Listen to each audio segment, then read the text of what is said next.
Beberapa hari yang lalu, saya membaca sebuah ilustrasi yang ditulis oleh teman media sosial saya.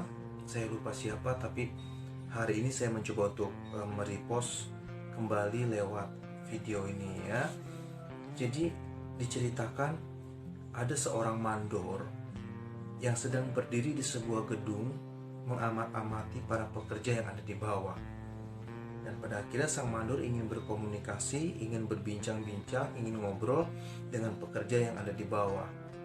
Lalu sang mandor mengambil uang koin Rp1.000, lalu dilemparnya ke bawah. Dan uang itu jatuh tepat di samping dari si pekerja tersebut. Melihat ada yang jatuh dan dilihatnya adalah uang 1.000, lalu uang itu diambil dan dimasukkan ke kantong. Melihat respon yang dingin, sang mandor kembali mengambil uang 10.000, dilipat-lipat dan dilemparkan ke bawah. Melihat itu, sang pekerja di bawah sangat senang, sangat sukacita sekali ketika melihat ada uang 10.000, lalu uang itu diambil dan dimasukkan lagi ke kantong. Tetapi lagi-lagi si pekerja ini tidak lihat ke atas.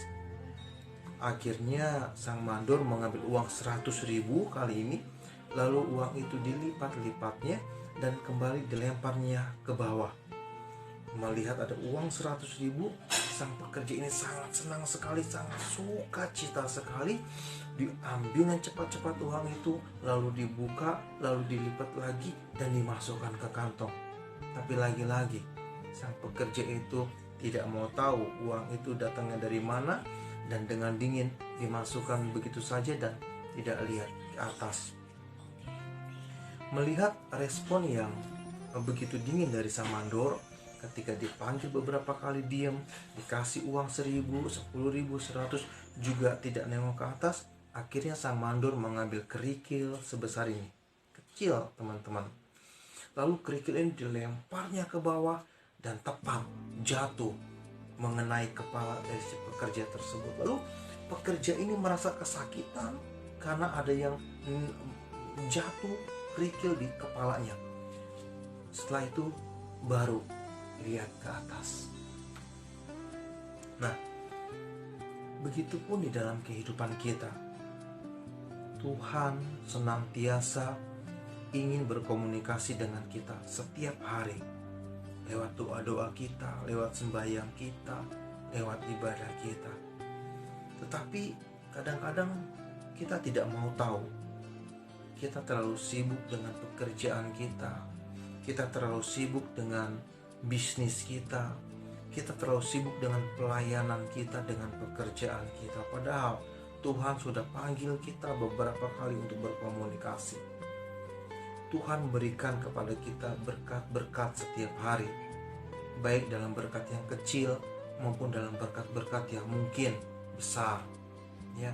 Tapi kadang boro-boro kita komunikasi, boro-boro kita ingat sama Tuhan yang sudah memberikan kita berkat. Kadang kita nggak tahu dan bahkan nggak mau tahu ini berkat datangnya dari mana. Ya, seringkali kita cuma bilang, oh gua lagi hoki, oh gua lagi beruntung, ya. Nah, kalau hari-hari ini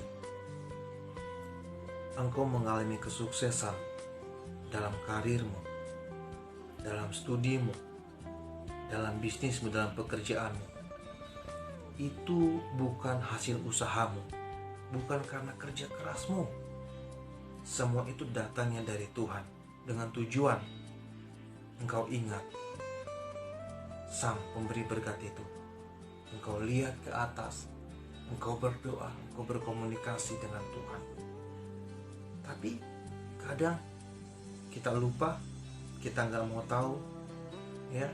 Jangan sampai pada akhirnya Tuhan lemparkan kerikil kecil di dalam bisnismu. Tuhan lemparkan kerikil kecil di dalam usahamu, dalam karirmu, dalam studimu. Baru engkau ingat kepada Tuhan. Setelah kita ada masalah, setelah kita ada persoalan, baru kita lihat sama Tuhan. Jangan tunggu Tuhan lempar kerikil di dalam kehidupan kita, ya. Berseru senantiasa, komunikasi senantiasa, ya. Di dalam surat Yesaya 55 ayat yang ke-6. Temui Tuhan selama ia berkenan ditemui. Ya, cari dia. Ya, berserulah kepadanya selama ia dekat. Ya. Ini ada satu kesempatan yang luar biasa dalam kehidupan kita. Cari Tuhan, temui Tuhan, berseru pada Tuhan selama ia berkenan ditemui dan selama ia dekat. Keep spirit.